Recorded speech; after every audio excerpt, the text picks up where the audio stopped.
Y ahora vamos a estudiar la transferencia de calor en fluido sin cambio de fase dentro de tuberías. Entonces consideramos que esta es una tubería. Lo que nosotros vamos a calcular es estos coeficientes. Entonces, ¿cómo vamos a hacer para calcular estos coeficientes? Recuerden que lo que consideramos es que se forma una película y que la película es la que transfiere el calor.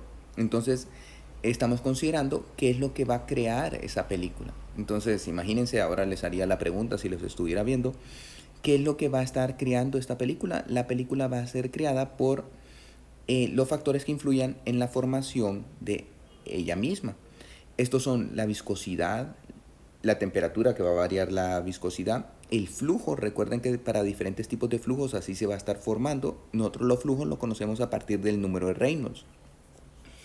También, entonces, todos los factores que afecten el número de Reynolds, rho d sobre mu, estarían afectando en la creación de la película. Además, ya que lo que estamos estudiando es una película de transferencia de calor, tendríamos que considerar también el Cp y la conductividad. Entonces, a partir de esos datos, nosotros vamos a intentar crear una correlación que nos permita predecir cuál va a ser la formación de la película de transferencia de calor. Entonces, primero lo que se debe considerar es que a una capa hidrodinámica va a corresponder una capa térmica.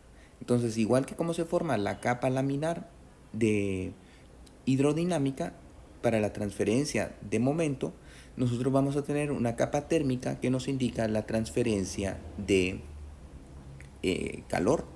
Generalmente la capa térmica va a ser así, inferior que la capa hidrodinámica. En este caso la tenemos cuando la velocidad, cuando la transferencia de calor se da exactamente al inicio de la placa, y aquí lo tendríamos cuando la transferencia de calor se da en un punto alrededor de la placa, o sea que al inicio el U es igual a 0 y la temperatura es igual a la temperatura infinita, hasta que aquí se empieza a formar la capa térmica. El caso es que se ha determinado que para convertir una capa hidrodinámica en una capa térmica, o sea, el factor que nos convierte la capa hidrodinámica en una capa térmica es el número de Prandtl. Vean que el número de Prandtl es la difusividad de momento sobre la difusividad térmica o la viscosidad cinemática, pero en este caso le vamos a hablar la difusividad de momento sobre la difusividad térmica. Esta relación va a ser igual a Cp mu sobre K. Vean que involucra los factores de la transferencia de calor, el Cp, el K y la viscosidad, que al fin y al cabo nos va a indicar qué tanto es el espesor de la película de la transferencia de calor. Entonces, ahora vamos a hacer un estudio de la transferencia de calor con flujo laminar hacia una lámina o placa. Considerando una lámina o placa, nosotros vamos a tener que el dt dy, o sea, la diferencia de temperatura a lo largo de una placa, va a venir dado por el término, este es el Cp mu sobre K, recuerden que este es el número de Prandtl. Este número es una raíz cúbica, esta raíz cúbica se saca a partir de correlaciones empíricas, o sea que uno empieza a variar cuánto es la transferencia de temperatura, que aquí podríamos medir la transferencia de calor para hacer esta relación, y encontramos cómo responde a esta relación de Cp mu sobre K. Igual, haciendo la relación de cómo se transfiere la temperatura con respecto a Y, nosotros podemos compararla con este término que sería velocidad rho sobre mu x. Este sería un término correspondiente al número de Reynolds. Luego, ya que lo que tenemos es una transferencia de calor, va a depender de la diferencia de temperatura. Este también es un coeficiente que se encuentra a partir de las correlaciones. Y luego tendríamos que ubicar la posición en donde se está dando la transferencia de calor. En este caso estaríamos tomando este caso, cuando no está totalmente formada, entonces tendríamos que ubicar la transferencia de calor. Ahora bien, nosotros conocemos que Hx es igual, que el coeficiente de transferencia de calor individual es igual a esta relación del capítulo anterior. Entonces, despejando dy, igualando estas dos ecuaciones, nos queda que Hx, el coeficiente de transferencia de calor, lo podemos determinar a partir de esta relación. Entonces ahí tendríamos cuál sería nuestro coeficiente de calor, de transferencia de calor, que vean que es una serie de constantes, de posiciones, el número de Prandtl, que nos convierte al número de Reynolds en una capa térmica. El, este aquí lo multiplicamos todo por x entre k, y entonces lo que sucede es que lo convertimos en hx sobre k. Aquí se nos desaparece el k y aquí el x entra dentro de la raíz cuadrada. Y entonces con eso los convertimos en números adimensionales, que hx sobre k sería igual al número de Nusselt en la posición x por estos valores, multiplicado por la raíz cúbica de Prandtl y la raíz cuadrada del Reynolds en la posición x. Si nosotros comenzamos con que desde el inicio, entonces ya no tenemos que ubicar, y la ecuación nos quedaría que hx es igual a k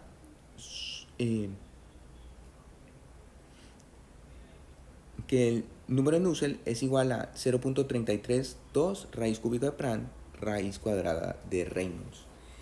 Este, como ven, es el número de Nusselt en una posición. Si queremos el número de Nusselt, al integrarlo a lo largo de toda la placa, nos quedaría que el Nusselt es igual al doble de en la posición x, a 0.664 raíz de Prandtl cúbica de Prandtl raíz de Reynolds en la posición x1. Entonces, esta sería nuestra ecuación para determinar el flujo de transferencia en una lámina. Ahora, la transferencia de calor con flujo laminar en tubos. Imagínense ahora un tubo y este tubo está relleno de un fluido. Entonces, si tomamos todas las suposiciones que simplifican la situación, que sería que la viscosidad, la densidad, todo permanece constante y que el fluido se mueve como pistón, o sea, imagínense cómo se mueve el pistón dentro de una jeringa que va avanzando a la misma velocidad y todo sin cambiar de posición dentro del, o sea, no se deforma el fluido. Llegaríamos a una situación que es como que si estuviéramos calentando una varilla cilíndrica en las dos paredes, o sea, sumergida dentro de un fluido. Solo que aquí, en vez de verlo así, sería el líquido que está dentro de la tubería estaría calentado por las paredes de la tubería.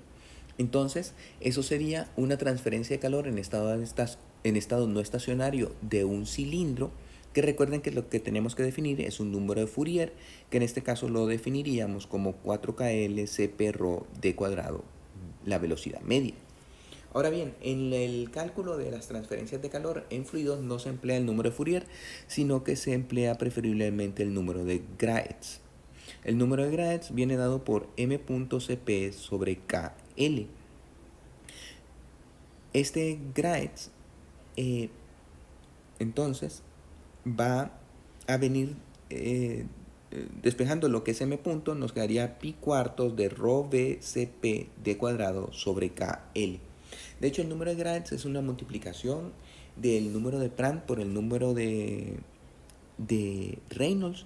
De ahí surge. Lo único es que está involucrado L, debido a que la transferencia de calor en flujo laminar tiene mucha importancia la longitud del tubo.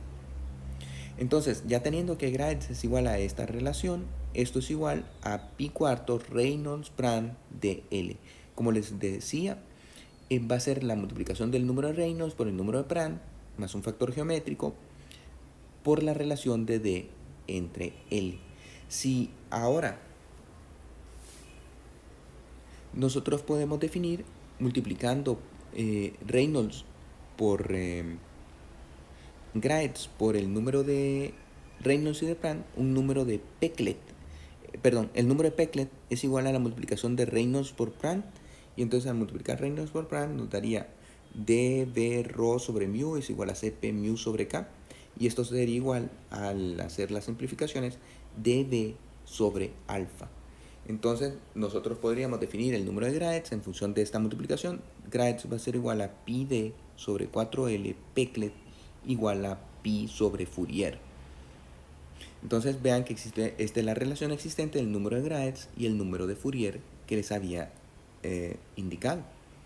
Con eso nosotros podemos determinar la temperatura de salida en flujo de pistón. El flujo de pistón es, de nuevo, imagínenselo, un pistón avanzando, solo que en este caso sería el flujo que va avanzando dentro de una tubería, moviéndose como el pistón de una jeringa. Este es un flujo totalmente ideal, tiene que ser sumamente viscoso para que se dé el caso, pero entonces, ya determinándolo, recuerden que les había dicho que era como una transferencia de calor de un cilindro, lo podríamos determinar que la temperatura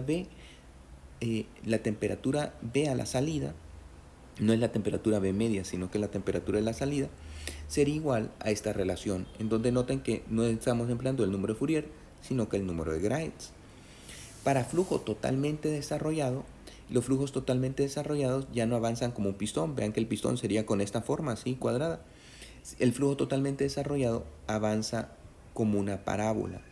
Esto es debido a que existen fluctuaciones en la temperatura de la pared y en la temperatura en el medio del fluido. Imagínense que ustedes estén calentando. Entonces la temperatura más elevada sería la que está en contacto con las paredes y la temperatura más baja sería la que está en el centro de la tubería.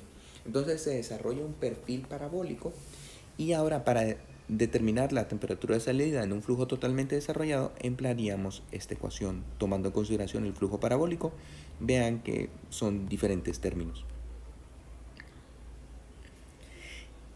Ahora bien, nosotros tenemos que el número de Nusselt es igual a HID sobre K, en donde el HI viene dado por m.cp temperatura B menos temperatura A sobre pi de L diferencia térmica logarítmica media. La diferencia térmica logarítmica media la determinamos de esta forma y entonces podríamos calcular que el HI, el coeficiente de transferencia de calor en un punto, va a ser dado por esta ecuación, en donde únicamente hemos sustituido este T por esta relación. Y entonces el Nusselt que viene dado de aquí sería igual al número al HI por D entre K. Entonces debido a aquí lo multiplicamos por D y la K que nos quedaría incluido dentro del término. Con eso podemos llegar a que el número de Nusselt va a ser igual a Graetz pi por el logaritmo natural de TW menos TA dividido entre TW menos TB.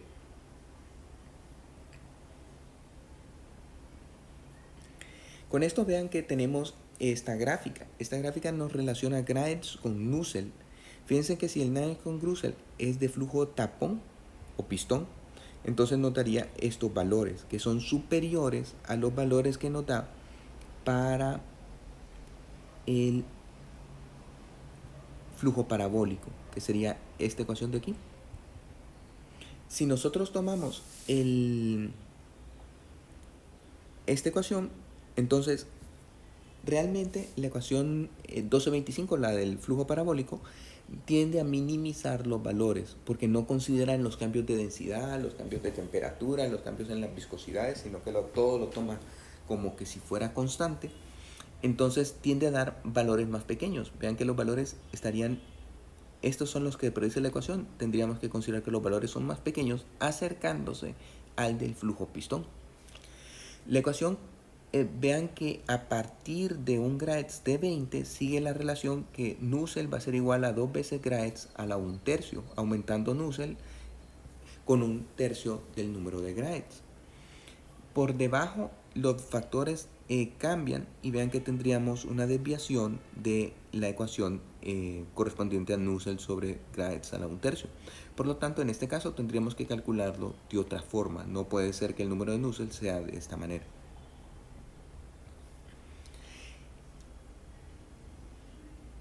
En las tuberías vamos a tener que hacer una corrección por calentamiento o enfriamiento. Lo que les decía, es diferente si nosotros estamos calentando, la temperatura más baja va a ser la de las paredes, entonces imaginen que la viscosidad sería la más pequeña en la pared.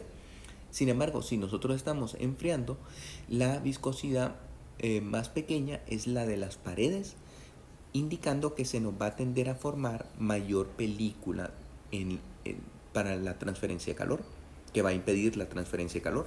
Por lo tanto, hay que hacer una corrección si lo que estamos haciendo es calentamiento-enfriamiento, en donde este se le conoce como el FIBE, que es una relación de la viscosidad en el fluido, o sea, en el promedio del fluido, y la viscosidad en la pared del fluido, elevado a la 0.14. Esta relación es muy importante para fluidos viscosos, pero no corresponde, por ejemplo, para el agua generalmente es despreciable. Entonces ahora sí que llegamos que el número de Nusselt va a ser igual a 2m.cp sobre KL a la 1/3, la del phi sub b, viscosidad sobre viscosidad de pared a la 0.14, y lo podríamos entonces escribir como 2 veces Graetz a la 1/3 phi sub b. En la transferencia de calor en líquidos no newtonianos con flujo natural en laminar, nos quedaría esta expresión. Esto es para flujos no newtonianos, solo se los doy para que lo conozcan, pero no lo vamos a estudiar con mayor profundidad. Ahora vamos a estudiar la transferencia de calor por convección forzada en flujo turbulento. Entonces, lo primero que tenemos que hacer es crear nuestra relación. Recuerden que el número de Nusselt, entonces, ¿de qué sería función? Del número de Reynolds y del número de Prandtl. El número de Reynolds nos indica cuál es la película hidrodinámica para la transferencia de momento, y este número de Prandtl nos convierte la película hidrodinámica en una película térmica. Entonces aquí ya tendríamos que esta va a ser nuestro grosor de la película térmica. Por lo tanto, va a ser una función, bueno, aquí sustituyendo este término, va a ser una función de dg sobre mu y de cp mu sobre k. Multiplicando este término h de k por la multiplicación de este término, nos queda que hcpg va a ser igual a dg sobre mu, cp mu sobre k. Entonces, este término es la multiplicación de Reynolds, es la multiplicación de Nusselt por Reynolds por Prandtl. A este número se le conoce el número de Stanton. Entonces el número de Stanton va a ser igual a Reynolds por Prandtl igual a Nusselt, perdón. Entonces el número de Nusselt, al dividirlo, despejando para Stanton será igual a Nusselt entre Reynolds entre Prandtl. Entonces aquí lo que hicimos es que multiplicamos el número de Nusselt, lo dividimos por Reynolds entre Prandtl. Esta relación, vean que esta función tenemos que hacer la correlación. Lo que hacemos es, vemos cómo varía Nusselt al variar el número de Prandtl, luego vemos cómo varía Nusselt al variar el número de Reynolds y creamos una correlación. Esta correlación fue encontrada y nos dice que Nusselt va a ser igual a 0.023, Reynolds a la 0.8, Prandtl a la n. Esta se conoce como la ecuación de Ditus-Volter y cambia el Prandtl según una serie de parámetros. Sin embargo, la que vamos a emplear en la clase es esta, en donde ya incluyo el factor de la viscosidad, y entonces ya el Prandtl lo podemos dejar a la 1/3. Nos quedaría que Nusselt es igual al número de Reynolds a la 0.8, a 0.023, Reynolds a la 0.8, Prandtl a la 1/3, phi sub b a la 0.14. Y también lo podríamos presentar como la ecuación de Colburn, en donde emplea que el número de Stanton por Prandtl a las 2/3, phi sub b es igual a 0.023, Reynolds a la 0.2. Estas dos ecuaciones son totalmente equivalentes, lo que pasa es que aquí están despejando de diferente forma. El efecto de la longitud de tubo. En una tubería con flujo turbulento no es tan importante. De hecho, es muy importante para el flujo laminar, por eso es que está incluido dentro de la ecuación y dentro del número de Graetz, pero para flujo turbulento esta pierde importancia. Sin embargo, sí que existe una relación entre el coeficiente al inicio y el coeficiente promedio de toda la tubería, y sería 1 más una función de la relación del L sobre D. De hecho, para tuberías cortas y con entradas muy cortantes, o sea, que tienen una entrada en donde la velocidad se desarrolla prácticamente de inmediato, tendríamos que la relación de HI sobre H infinito es 1 más, y esta función sería dl a la 0.7. Como les digo, el efecto de la longitud desaparece cuando la relación L sobre D es mayor que 50.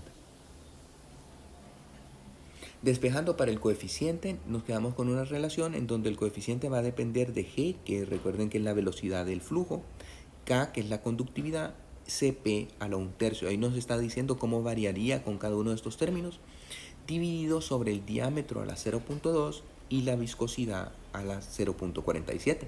Entonces, ¿qué nos dice? Que si la velocidad, el K y el Cp aumentan, el coeficiente va a aumentar. Si D o mu aumentan, entonces la situación es que el coeficiente disminuiría. También tenemos que, debido a que la resolución pasa por encontrar una temperatura de pared, ya que eso nos permite encontrar las relaciones de las viscosidades, hay que recordar que el delta TI viene dado por una relación de la resistencia interna entre la resistencia global multiplicado por el delta T, tal como lo vimos en el capítulo anterior.